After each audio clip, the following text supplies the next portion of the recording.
Hello and welcome to the show. I'm your host, Jason Knight, and on each episode of this podcast, I'll be having inspiring conversations with passionate product people. If that sounds like your cup of tea, why not head over to onenightinproduct.com where you can find interviews with some of the finest minds in and around product management. Binge the back catalogue, subscribe on your favourite podcast app or share with your friends. And if you fancy popping some spare change in the tip jar to help with hosting costs, there's a handy donate link at the top to stop me turning to the dark side of having to run Squarespace ads. On tonight's episode, we talk about one of my favourite topics, B2B product management, and how to map your way to product success via a tried and trusted innovation plan that will get your product from idea to the hands of your first 10 customers. We talk about why 10's the magic number, some of the ways you might find these people in the first place, how to make sure you're not over-optimizing for the needs of the few, and some of the general challenges of trying to find the near mythical concept of product market fit in B2B. We also consider my guest's work applying product principles to one of the most important missions there is, where the main objective is preventing the collapse of the Earth's ecosystem, and the key result is reducing carbon emissions despite everyone else's best efforts to make them go up. For all this and much more, please join us on One Night in Product.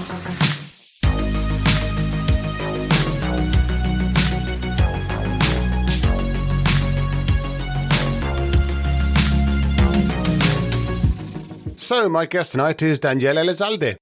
Daniel's a product executive turned coach, advisor, and now author who says all jobs are weird.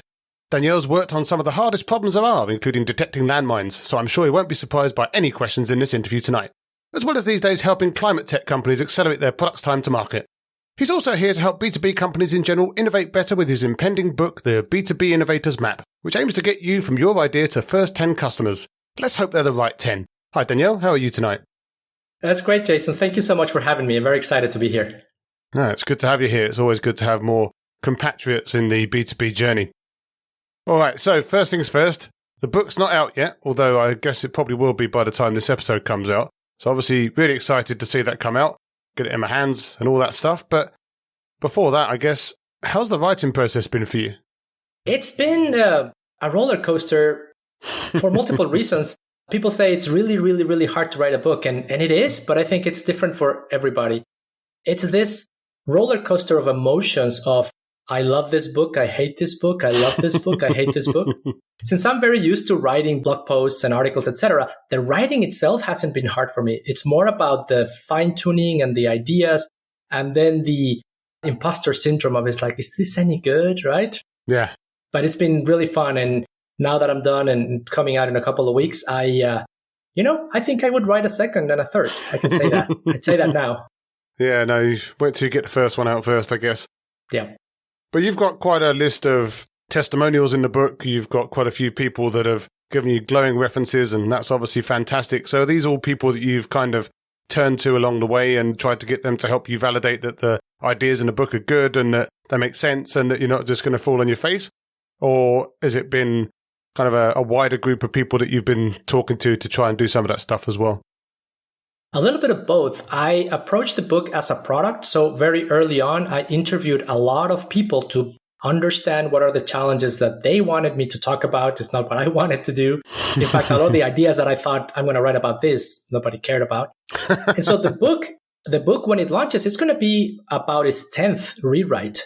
And the first ones, I would put out the manuscript for feedback from, people that I know, that I trust, and it would get destroyed and I would rewrite over and over and over again. And then eventually I start getting some of the feedback like you saw in those comments, like, I wish I had this 10 years ago. Every product person in B2B needs this. And it's like, okay, now I know I'm onto something, right? So, but it was always going through iterations, presenting it to people, get their feedback. And then when I had questions that I wanted to go deeper, I actually leveraged my podcast because just like you, I have a podcast. Yeah. And so if I wanted to understand something about, the early adopter journey, well, I interviewed Geoffrey Moore. Yeah. Or if I wanted to learn something about product market fit, I interviewed Steve Blank. And so those were very helpful to just like, there's something here. And, right. They got upset in some of the comments, but that's how it is, right? It's interesting, though, because one of the things that I've reflected on, I've been podcasting for coming up 2 years now and obviously spoken to a bunch of people myself, and it's obviously always really insightful and great to have those conversations. But I don't know about you, but I've started to really wonder which of my opinions and things that I think I know are things that I actually think about or know versus things that I've basically just absorbed from all these great people that I've been talking to. I don't know if you feel somewhat the same, or if you've managed to compartmentalize a little bit? Yeah, I think that's a really common thing. And I struggle with that a lot when I was writing the book, from like the structure of the book, because I wanted to be my perspective. But at the same time, I felt like all of these things have been written about before, right? It's not like you're coming something new. Yeah. But what I had to offer, I think, for the book was putting all the concepts together in my worldview. And then the book has a lot of examples, and all of the examples are about my career. And so it's like, this is how I've learned and how I've internalized the concept. So it's difficult, but we're all standing in the shoulders of giants, like they say. So let's try to add a little bit more and hope it's useful. Yeah, a little bit of additional flavor, or just a way to make it resonate with people that maybe other people didn't resonate with. So yeah, I totally get that. I think it's really important. Yeah. And I want to say, one of the big feedback that I got when I was interviewing a lot of people was, number one, there's not a lot of information for B2B innovation and product management. Oh, yeah. And then number two, a lot of the people that I talked to spend a lot of time browsing through books and articles and websites to try to find something. So people would actually show me these big shelves of books. And I say, if I want to know something about this, I have one paragraph in this book and one tip in this other book. Yeah. But like being able to put the story together cohesively in one place, I think that's what I set out to do. And I think that's what my goal is with this effort, at least. Makes a lot of sense, and obviously a big fan of getting more good B2B content out there. But let's talk about that content then. So you've got a book. It's called The B2B Innovators Map. What's the top level value proposition? Like if you had to pitch that to some person who you wanted to go and buy that book and use it, like how would you do that? I would say that the book is a practical guide for people working on B2B digital products to go from idea to your first 10 customers. And so as you can see, there's several things there, right? It's like B2B. When I say digital products, I've mostly been known for IoT. Yeah. But this also applies for enterprise software. So that's why I said, well, it's digital products. And then it's also the first stage of the journey, from idea to first 10 customers. It's not to scale, it's not growth. It's like that part, right? Well, that's book 2, right? That's book 2 and 3 and 4, yeah. But as I was interviewing a lot of people, I learned that a lot of the new products in B2B fail before getting to 5, 10 customers. And so what's the purpose of writing about scale or growth if 70, 80% of companies never get there, right? No, absolutely. But would you say that book's then specifically aimed at product managers, like individual contributors, or is it aimed at product leaders, people running the teams, startup founders and entrepreneurs, all of the above, other people? Like who's the actual ideal target or your kind of key persona for the book? So it is product leaders and executives that are responsible for delivering a new product to market. And so what I wanted to reflect in the book is not necessarily that there are a lot of tactics on how to do it because it's a practical guide. But what I realized is that a lot of the people that are driving these initiatives, whether they are in a startup, a founder, a CEO, or a large corporation in an innovation group, or a product leader, they don't have a cohesive framework to put all these ideas together to sell the idea both externally and internally. So it is for the person responsible to driving this product to market, right? And their teams. Absolutely. But you're a busy guy, right? Like you're a consultant, you're working to solve really hard problems in ClimateTech with your consulting practice. And there's obviously a lot to solve there, but that doesn't sound like the kind of guy that can just sit there writing a book, like dedicating loads of time to writing a book. So I guess the question on my lips is, well, why did you decide to write this book and why did you decide to write it now? You know, what happens, I've always wanted to write a book and I've always felt that B2B could use a little bit more love. Yes. I was working in Silicon Valley. I was vice president of IoT in Ericsson. And then with the pandemic, my wife and I decided that we wanted to move closer to family, which is in Austin, Texas. We had a 6-month-old baby at the time. So we needed aunts and uncles and grandparents, right? Support system. And so when we got to Austin, the schools were closed. There was not a lot of opportunity. So my wife and I talked and I decided to leave my work at Ericsson and say, I'm going to be a stay-home dad for however long this pandemic takes. And I thought, 6 months, right? And, a year and a half later, there comes out of the pandemic. So during that time, I had a handful of hours a week in between changing diapers and all those things to work on the book. And I said, if I am not be able to, drive my full consulting practice during that time, I am going to come out of this pandemic with new IP. And so that's why I focused on the book right now. And so that's why I'm finishing it all. And I never thought I was going to be the person to take some time to be with my daughter. And it is the best decision I ever made. So I'm extremely happy, and I would do it in a heartbeat again. Oh, 100%. Yeah, family's much more important than some of these tiresome hustle culture cliches that you keep hearing and reading about. And I don't think anyone needs to justify themselves now. I think it's a fantastic decision, and I like to spend as much time with my kids as well as I possibly can too. So 100%. Mm-hmm. But just as an aside from the book, it sounds really cool working on something as meaningful as ClimateTech, right? There's some big, hairy problems to solve out there, and kind of everything's at stake, right? Like, it's not like we're just fixing some API for a bank or something like that. We're fixing some of the most meaningful problems on the planet, quite literally. Now, I'm definitely enjoying working on meaningful problems these days too in mental health tech, but even that doesn't sound quite as big as saving the planet.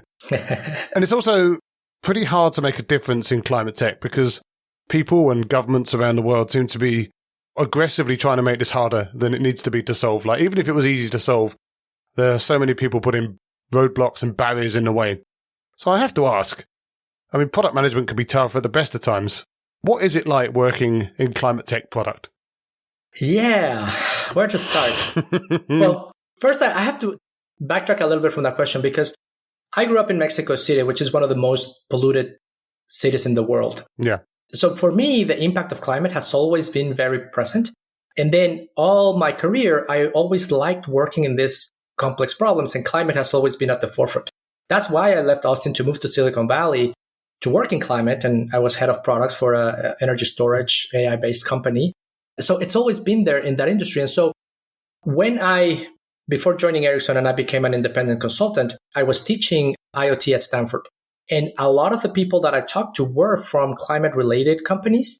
And so once I had the opportunity to take a step back and become a stay-home dad and then go back to the workforce, I decided, what is it that I really want to do after kind of analyzing my life here?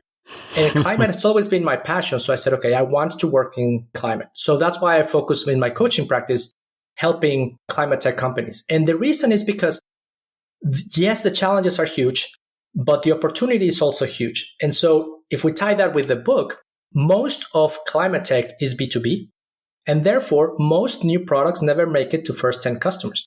So if I can lend a little bit of my expertise to help make that better, that's why I'm doing this whole thing, right? And the second reason is that, I get to work with all these incredible companies. The technology is unbelievable. Yeah. The opportunity is huge. Now, to your specific question, it is very, very hard because not only the technology is more complex because you're dealing with software and hardware, you also have the government regulations. Yeah. And then you also have the complexity that your customers don't necessarily want your products. I mean, nobody really wants to spend money on the environment, right? So you have to make sure that you understand the operational value of your solution that has a byproduct to climate, right? So it's all these extra variables that make it extra hard, but it's fascinating. Well, that's interesting, though, the idea about people not wanting it because it's just spending money on stuff that they don't want to think about. And that makes me think about wanting to demonstrate some kind of clear ROI on what it is that you're selling them. So like they can actually sit there and say, well, actually, on the balance of things, this really does make a lot of sense. Like, is it easy to frame things in ways that resonate with people in some way? Like, are there calculations you can do, or is there some kind of justification that you can bring up that isn't just, well, the planet's going to burn into a ball of fire? Like, there's got to be something that's going to be more real for them on the day-to-day and something that's going to be more real for them right now, right? Correct. And that's one of the main positioning aspects. So, for example, I work with companies that are building technology to help the decarbonization of the economy. And so, for example, let's say the building manager wants to reduce how much they pay on their energy bill. That is a real, tangible, operational problem they have. Yeah. And they don't care if you just change the light bulbs or you switch to solar or you turn off all the lights, right? The solution is different. So all about the money. Exactly. If you can come in with a solution, let's say energy storage that charges from solar. Incredible technology. And if that results in a savings on their electricity bill of what they want, that's a no-brainer. And it just happens to be the benefit that you're not burning fossil fuel to drive that building, right? You're using from renewables. So that is a perspective, right? It's like, what's the operational challenge that these companies want to solve? Reduce risk, increase profits, reduce costs. And how can your solution, whether it be carbon capture, whether it be forecasting platforms, whether would it be EV chargers, electric vehicles, fleets of electric vehicles, all these things controlled with digital solutions and IoT, they will result in a cost benefit for these customers. And so the companies that I work with, it's all about building a product that delivers on that result. Yeah. So that they can provide that value to their customer. Now, that makes a lot of sense. And I could probably talk about this whole topic for multiple podcast episodes, but I guess just to finish that section, is there any one company in there or one solution amongst the companies that you are working with at the moment that really excites you the most? Like something that you just sit there and think, yeah, that's the one. Honestly, there's so many that are doing so much incredible work in the various areas. Because if you think about, let's say, just decarbonizing the grid, you have to deal with energy production, energy transmission, energy distribution. And so each one of those elements has a series of companies that are using incredible technology with AI, with IoT, with edge computing, with distributed computing that can actually make that portion of the problem solvable. So I work with companies that they do fast chargers for bus fleets, but other companies that are doing carbon capture from the air and putting it into perfume. Right? So it's different things. And they're all doing amazing things, right? They're all doing amazing things, and it's all important. Spoken like a true politician. Well, I don't want any of my clients to think that one is better than the other. Exactly. They're all your favorite child. They're all my favorite. So the book lays out an innovation process to get you from idea to your first 10 customers. And as I say, I feel kind of silly going away from such weighty topics back to the book, but I guess we're also saying that the book is going to help companies build some of those climate-facing solutions. So hopefully we're still going to be on the side of moral good here. Now, you kind of touched on it earlier, like some companies are going to kind of live and dream of the idea of getting 10 customers ever, because it can be really challenging, especially with early stage stuff. But I guess the first question on that is, why specifically 10 customers? Like, is that a magic number? Is that something that you've backed up with research? Is it just the easiest number to get? Like, why 10? Yeah, there's a couple of reasons why 10. So in my experience, right, I've seen when companies work in prototyping a solution and then they get 10 customers in the same target market, very important, 10 customers in the same target market. By the time you work with 10, you've probably seen everything that's going to go wrong has gone wrong.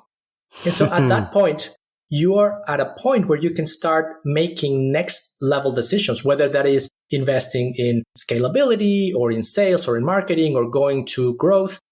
Before that, you still haven't proven that you can not only sell 10, but actually deliver value of 10. Now, I have these conversations about, well, what about 8? It's like, yeah, I mean, it's like, or 7 maybe? 5 is too little, 12 is too many. And the other reason why I said 10, it's because a lot of what I wrote in the book is about internal alignment with your teams. And so instead of going with a milestone of and I'm doing air quotes here, product market fit, which nobody knows what it is, if you can say, you know what, our critical milestone is 10 successful customers. Everybody can get behind that, right? And everybody understands where we're going and everybody can be aligned. And so that's why it's a little bit of heuristic, but it has some reasoning behind it. And talking to a lot of people that have gone through this process in the past, they're like, yep, that works. But isn't there a slight danger, and I emphasize slight because obviously you'd hope that people did their homework properly, but 10 customers, especially if they're big customers, giving you a bunch of money for the solution and you're kind of almost co-creating with them and almost Wizard of Ozing as much as you can, or concierging as much as you can, maybe backing it up with professional services to cover up for the gaps. Is there not a danger that you can get to 10, think you're ready to try and go big and scale, but actually you've really built something that isn't actually generic enough to go out to a market because you've been putting so much effort behind it that 10 customer base that you have is actually still not very representative at all? That's a great question. And that's why the last stage of the Innovators Map is working with 10 early adopters that are going to be representative of the target market that you want. And then your goal during that whole stage is to figure out whether you're converging towards a problem that can be repeatable past 10 or not, right? And that's why it's not only about delivering value to those 10, but it's like, are we seeing enough generalization? And also from that comes the strategy of packaging and offering to say, you know what, this portion is our core offering. From here to here is what we had to customize. So we either open a set of APIs or we bring an implementation partner or at that point, you can make those decisions, right? But I think it's very important, like I said, to make sure that you're always looking for that area that is common and you're converging to the right problem and the right solution. Otherwise, you're just being a professional services firm. And I make a lot of emphasis on that in the book. Exactly. And like our mutual friend, Mitch Mironoff, will say, you're going to do that, you want to put your prices up. Yep. Now, the book lays out a 6-point plan to get you from 0 to that 10. And with the obvious caveat that we don't want to give away all your secrets, I'd like to spend a little bit of time talking about those 6 steps from a top-level helicopter perspective. Of course. So first up, we've got strategic alignment. Now, obviously, a lot of companies are going to sit there and say, well, we've got a strategy. Many companies will say that they're aligned. But, of course, we all know that could be a challenge in the real world. And if you look behind the spin. So what are some of the key challenges at this stage that you're looking to solve with this step? Yes. When I was designing this journey, I wasn't sure about starting with a strategic alignment because I thought anybody going in this journey is already aligned. But then I recalled my 20 years of experience and working with hundreds of companies, and they're not. And so what you're looking for as the product leader responsible for bringing this to market, to make sure that you have the strategic alignment of your company. And what that means is the company is clear on what problem they want to go and explore. Not solve, but explore, right? Yeah. Because you talk to 5 executives and they all have different ideas of what they want to go solve. So first is make sure that everybody's aligned with the problem to explore. And the second is that the company is willing to back you up throughout this journey. I talk to a lot of innovators that say, I'm tasked with creating this next revolutionary product for the company. And I'm by myself. I have no anybody else. I have to borrow people on the weekends. And if you're not committed to invest and put an innovation team and everything it entails, then just don't do it, right? Yeah, this is more like strategic alignments in that situation, right? You've got loads of different competing alignments in different directions with different teams and different politics getting in the way. And exactly. Obviously, that's never going to help get anything done. I mean, there's been enough books around how you need to focus, right? So I guess this is just all about doubling down on that aspect. Exactly. And in my book, I have some techniques on how to get that alignment. And I, of course, point out to, many books that dive deeper. But the main takeaway is if you don't have that alignment, then either stop the initiative or find another job or something, right? Because it's going to go nowhere. I mean, absolutely. So then after that, we go straight into market discovery. Now, you talked about Jeffrey Moore earlier. He's obviously got the classic book, Crossing the Chasm, which will advise us at this stage to niche down, find a small segment of a market that you can own, go and completely dominate it, and then start to move sideways or wherever you want to move after that. Mm-hmm. Is that really what you're talking about with regards to market discovery, or are there some different aspects to your approach? They're similar. What I focus on is you have to choose one area to explore, because if the goal of this process is to ensure that you are narrowing down on making sure that you understand the problem and you have a solution for a specific audience, then you have to narrow down who that audience is. Yeah. I talk to a lot of companies, like startups, that would tell me, I have 10 customers. One is in automotive, another one is in healthcare, another is in government, another is an air company. Well, you really don't have a cohesive problem that you're solving, right? And so it's very important to narrow down and say, I am going to attack this particular target market. And in the book, I define what does that mean, right? It has to be the same industry, the same use case. I even say the same geography to start, especially in the areas that I work in, energy, healthcare, where regulation is paramount. Yeah. If all of a sudden you're going to say, I'm going to have a customer here, another one in Japan, and another one in France, the regulation is going to kill your product. Right? So that's where I go with this market discovery. It's like find this niche that you want to focus on, and then find the people in those companies that has a problem that you are willing to solve. So that's the main areas in the market discovery stage. That sounds fair enough. And I'm well aware of the dangers of trying to go too wide too soon, because you just end up chasing your tail in various different directions and ending up all those different alignments that we were just talking about. But after that, then we've aligned, we've found our market, and we're now talking about user discovery. Mm-hmm. Now, there's obviously a lot to speak about with regards to good interview techniques. Maybe I should learn some one day.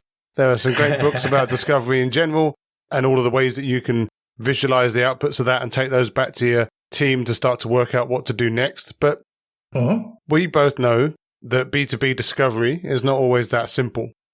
So what are some of the key watch-outs from your perspective when it comes to user discovery in a B2B context?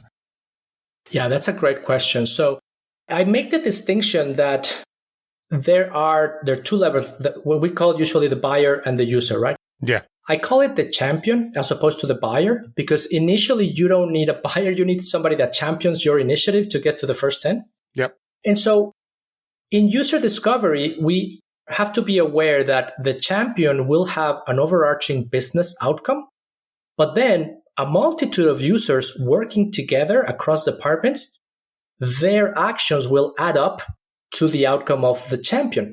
And so therefore, you have to discover all the different people involved in that process so you can figure out where can your product have some differentiated value so that you can contribute to the outcome of the champion. So it's not about making the lives of the specific users better. It is, but if you do that and that doesn't impact the overarching business outcome, then your product is not going to get acquisition, right? Yeah, I always see it as like buyers for the sale and users for the renewal, right? Because you need to win both sets of hearts and minds to make a big splash, as you say. So I think it can be really problematic if you focus all of your efforts on one or the other. Yep. And the other thing that's important to understand is that you have users across the enterprise lifecycle that has to do with installation, onboarding, configuration, implementation, maintenance, decommissioning. Yeah. And so all those play a role. So you have to understand that whole life cycle, right? And a lot of companies struggle. And if you're working in projects like I do that have software and hardware, then it becomes even harder. And so that's why the discovery has to be across all that to figure out where you can add value. And in the book, I have techniques and I have examples and a lot of things on what does that look like for B2B. Fantastic. I think also, just as an aside, I think the very concept of working with hardware products just terrifies me. But that's probably my problem. It's my problem too, but I chose this path years ago. And I just can't go with it. But yeah, it is another challenge. Yeah. Another wrinkle. What the interesting thing, though, is that the first 3 stages of the method, strategic alignment, market discovery, and user discovery, are about figuring out the problem of your customers. Yeah. And so whether you're using software or hardware or doesn't matter, right? Yeah. Those considerations come into play on the next stage, which is solution planning. Exactly. Well, let's talk about that. So solution planning sounds obvious.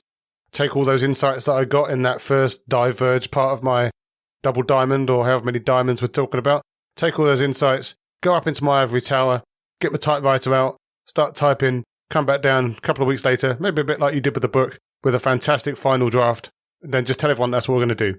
Is it that simple, or do you advise a slightly different approach for solution planning?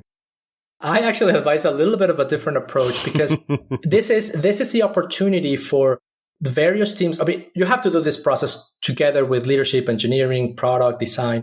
But here's an opportunity to say, given what we know about our customer's challenge, what potential solution could we create? And here's where techniques like that I have in the book, like solution diagramming and things like that, help you articulate all those things so that everybody is aligned on what is it that we're going to build and where are we going to start?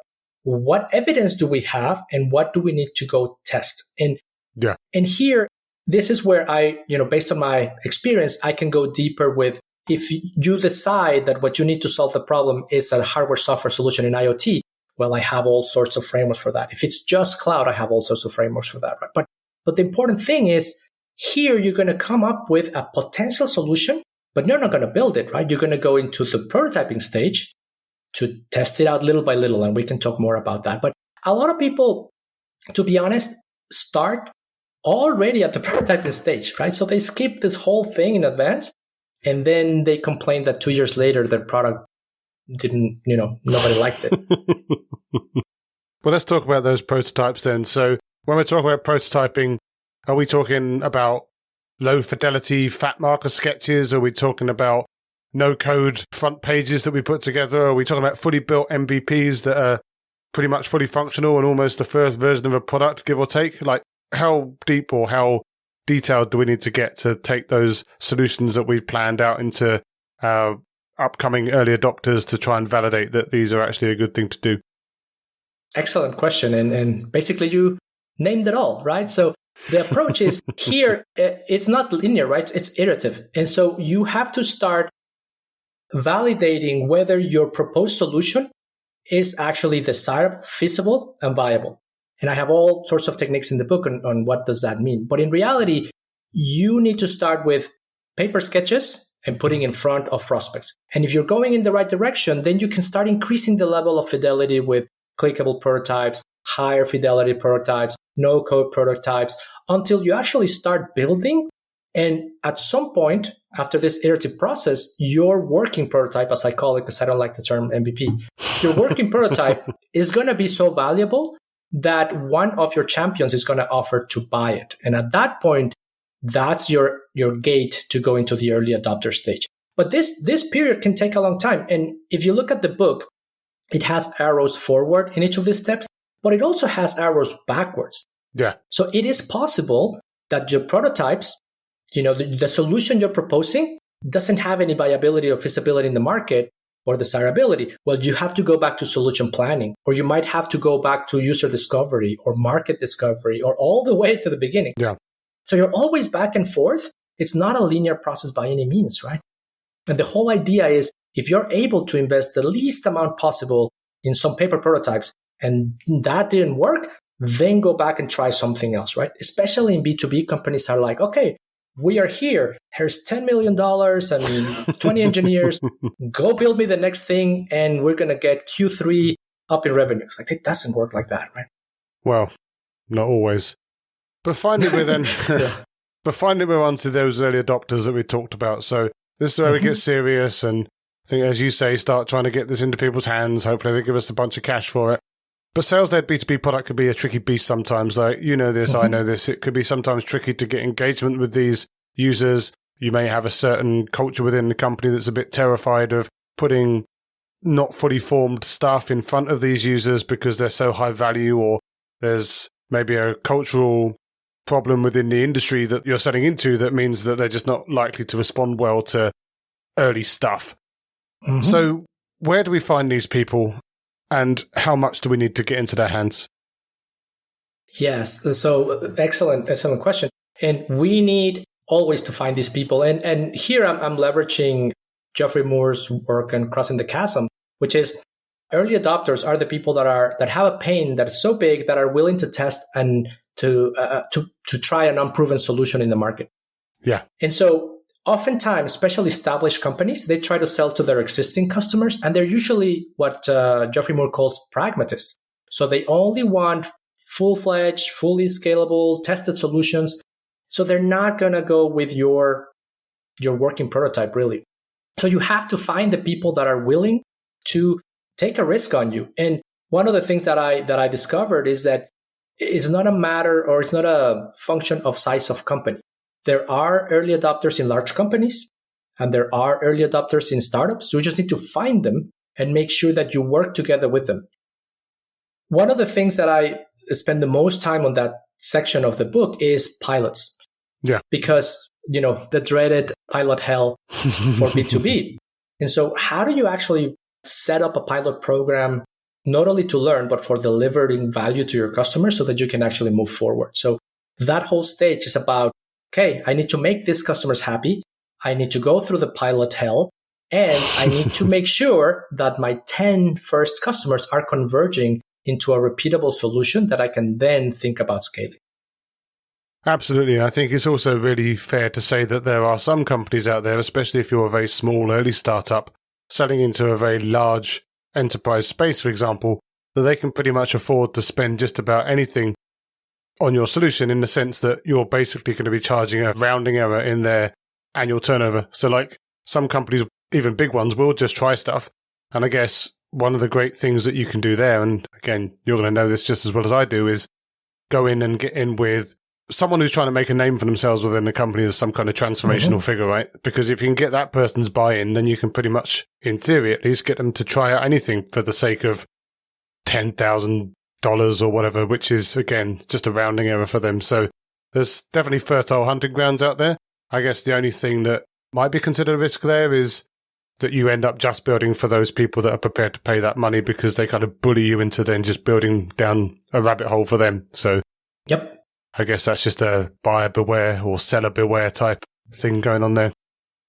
Yeah. And that's why I think you touched on a very important point. That's why you have to go through the early adopter stage together with engineering, because as your customer is demanding some custom pieces for them, you have to build them in a way that they are decoupled. So if they are not absolutely part of what you really need to productize, yes, you can do them, right? But decouple them.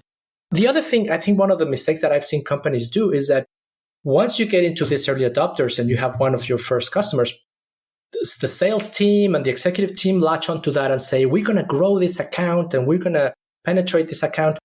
You're not there yet. So it's actually possible that you learn everything that you need to learn, you deliver the value for this pilot, but that pilot dies and it doesn't go forward. That's still okay, because now you have proof that, finding the right customer, you can deliver this value. So sometimes I'm telling you, trying to go in and do anything you can because you want to grow that account might be counterproductive. And I have a few examples in the book about that. So we've made it through the 6 steps. We're at the end of the pipeline. We've had the chance to go back, if we've failed at any of those steps, to revisit our assumptions and maybe come back and have another go. But I'm assuming that even the most optimistic author isn't going to suggest that success is guaranteed at the end of that pipeline, even if you navigate all of those steps successfully. So what does come next after you've got to your first 10, done your early adopters, you've got some kind of learning, you've got some level of confidence? What do you do now? I mean, aside from wait for book 2. Yeah, well, the first thing to do is wait for book 2. The second thing you could do, really what the first 10 successful customer gives you is market validation that you can get some traction in the market. And so at that point, you are ready to go back and have serious discussions with your leadership team to say, what do we do next? Yeah. Do we go after the next 10? And that might mean, well, I need a business development team of 2-3 people, or we need marketing money. Or, you know what, we learned that this is great, but it doesn't scale well. Okay, let's invest in technical debt so that we can be ready to pursue the next 10. And so it's an important milestone to make decisions of what's next. But at this point, you've gained the credibility that your product actually has desirability, viability, and feasibility in the market.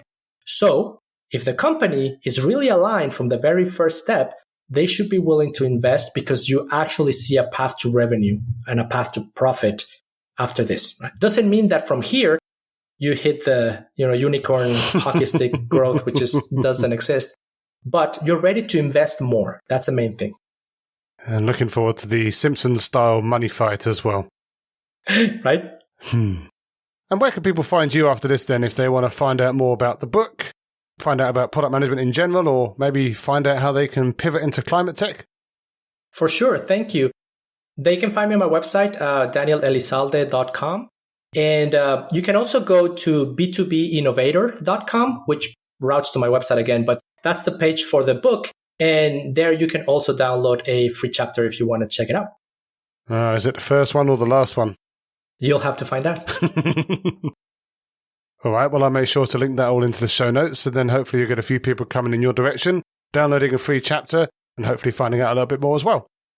Well, that's been a fantastic chat, so obviously really appreciate you taking the time, and I'm always keen to build up my network and allies in the world of B2B, and we can all support each other and grow and get through this thing together.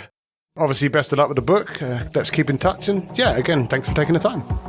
Thank you so much, Jason. This was a great conversation, and I look forward to keeping in touch. As always, thanks for listening. I hope you found the episode inspiring and insightful. If you did, again, I can only encourage you to pop over to onenightinproduct.com, check out some of my other fantastic guests, sign up to the mailing list or subscribe on your favourite podcast app, and make sure you share with your friends so you and they can never miss another episode again. I'll be back soon with another inspiring guest, but as for now, thanks and good night.